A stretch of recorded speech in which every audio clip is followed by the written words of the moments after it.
Finishing up day one of this experience. The normal question would be like, how do you feel? But let's go to, what did you expect the first day to be like?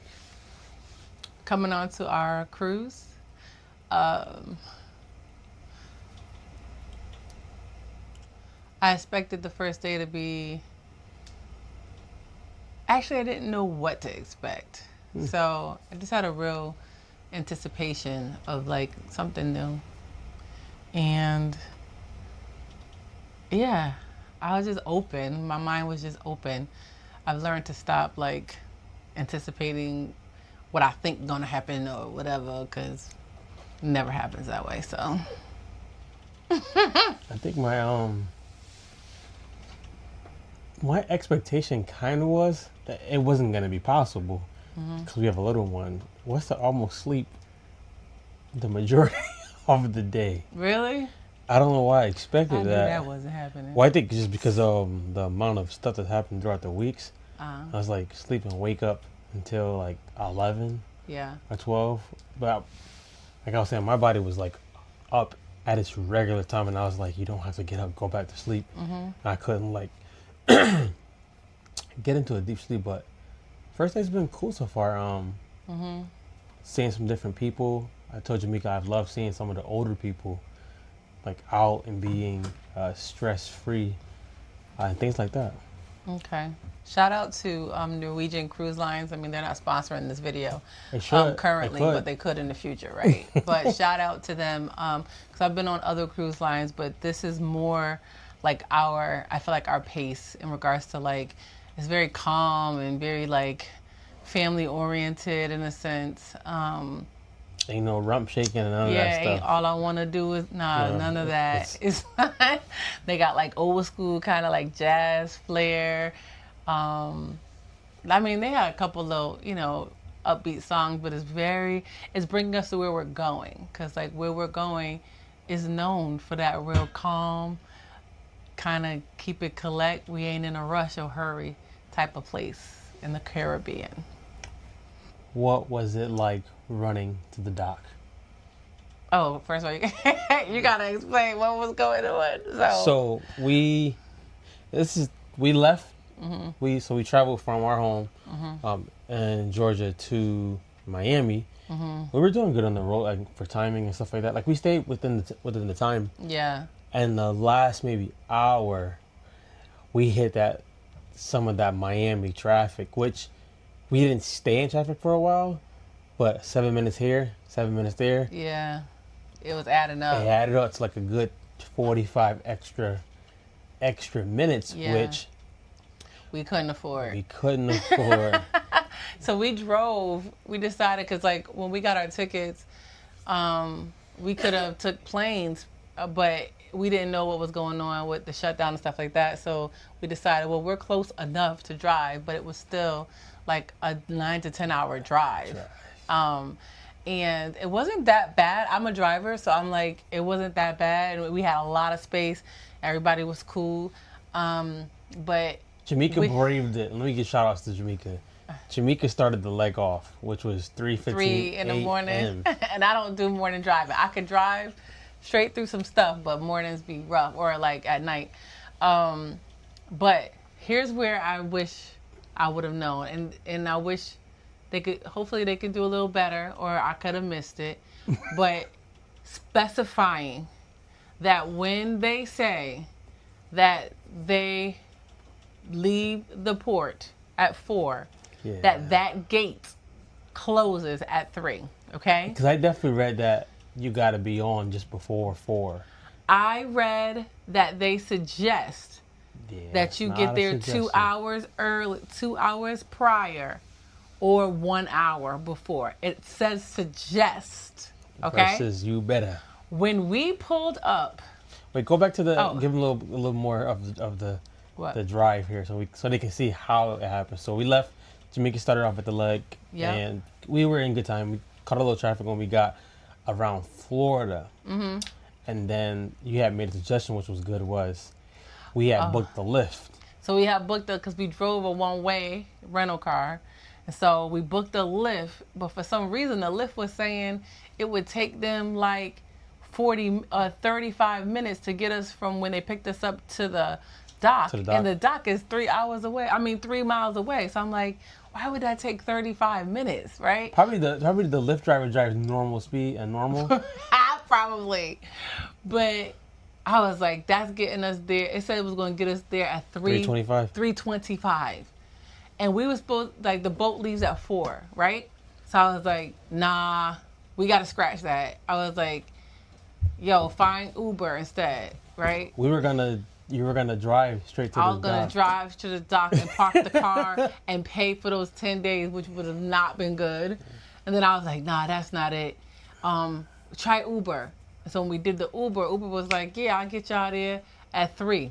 Remember? Uber was saying it'd be just 12 minutes, 15 minutes. 15 minutes to get us from where they pick us to the dock. Which was still good until we hit 2 more traffic stops that were 7 minutes, 5 minutes. Okay. So that by the time we got to drop off the rental, yep, it was literally like 2 minutes before the Uber pulled up. Yeah, so it was so close. We pulled up at the Enterprise, okay? Dropped the car off. Then Enterprise like, oh, there's some scratches, blah, blah, blah. So they trying to talk with me, whatever. Not right now. And I'm like, not right now. I got to go, right? So then the Uber driver's like, I'm here. I'm like, you're not here. He's like, yeah, I'm at such and such. I'm like, nah, we across the street. He like, you got to update the app in order for me to come get you. I'm like, I don't know how to do that. Please come over here and we'll get you squared away. So he come flying up in a Tahoe or a Suburban. Yeah, the infamous Suburban. And so we jumping in and he like, yo, what time y'all supposed to be? We like, they leave at 4. Man, he books. He said he does usually that area in the airport. Mm-hmm. So he knew like more than what we knew. He's like, y'all gotta get there like right now. Right now. Yeah, he was flying. And the way he was flying, I was like, why he flying like that? We still got a whole hour. It's like, it was like 2:50. So he was flying talking to me. This probably was God. Jamaica was in the last row. Because I was like, if Jamaica's hearing what you're saying to me, she gonna try to run there to the dock. And he's like, y'all gotta get here. And I was like, the app won't let us select the terminal that we're supposed to go to. Mm-hmm. So he's like, all right. So he's like, this is what's gotta happen. And he does something where he was going to go to, I think, the front of the terminal. And by the time was so short, he was like, let me just go here. He does this remember that quick turn he did? And puts us right in front of the thing that says Terminal B. Yeah. We get out and the lady is yelling, one minute. Yo, when I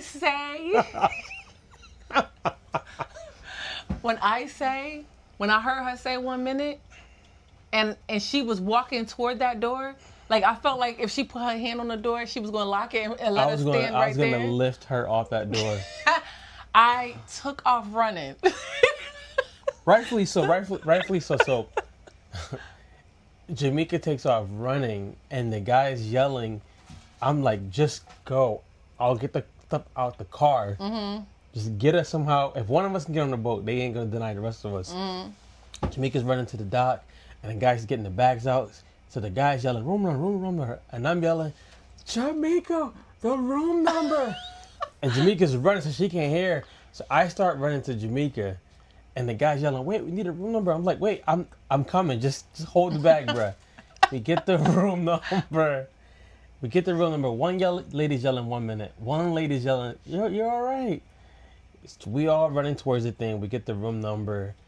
And literally, I think they only let one more 2-person group on right after us. The adrenaline.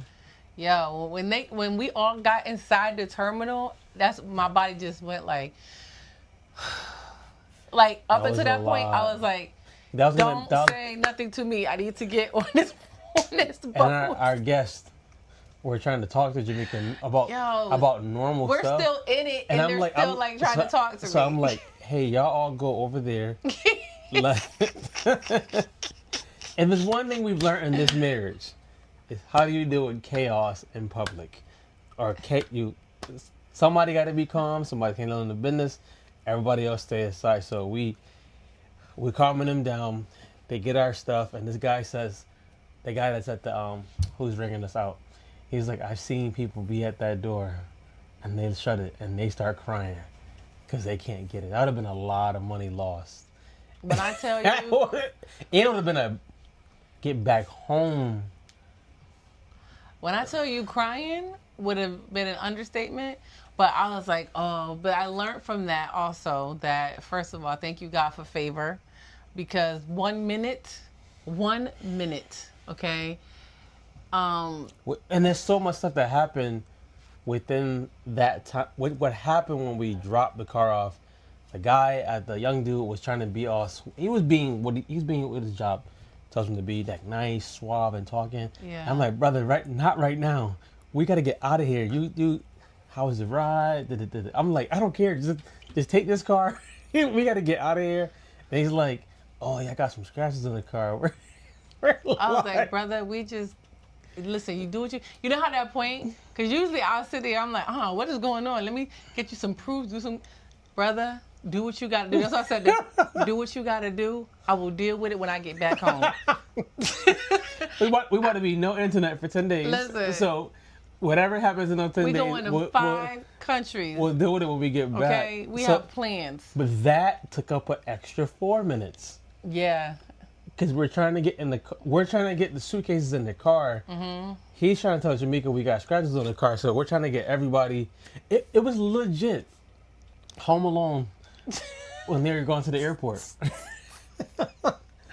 I would never do that again. But now again we learn, you gotta give yourself like 2 hours window in addition to like the cutoff. So if the cutoff at 2, you be ready for 12, okay? And just hang out in the place. Yeah, just I wouldn't even advise anybody going on a cruise, especially if you're leaving Miami, to hang out in the area. Yeah. Because around that 2 o'clock time, that type of traffic, the dude who was driving us, I was like, yo, if we had a normal driver, we wouldn't have made it.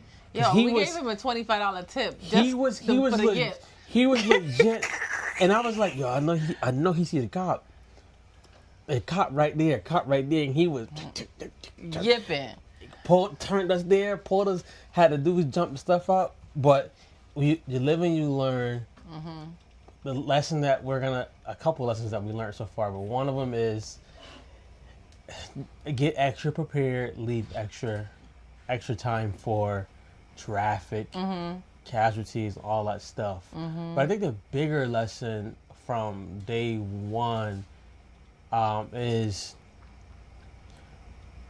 I told Jamaica, learning to rest, it seems like a muscle to build, which is not good. Right? If we have like learning to be like, you don't have to create anything right now. You don't have to fix anything right now. Mm-hmm. You honestly can't fix nothing right now because you don't have the ability to fix nothing right now. And I had told Jamaica, we seen on the cruise, like, why everybody seems so chill, so down, stuff like that. And I was like, they don't have the stresses of life with them right now. And that's sad to be like, we're all walking around so stressed with like groceries, car, gas, rent, that we don't even enjoy people anymore. Mm-hmm. And we're seeing that on the cruise, that people are talking, people are connecting, doing things. And it's like, how do we bring that type of, how would you suggest us bringing that type of rest in our marriage and our family?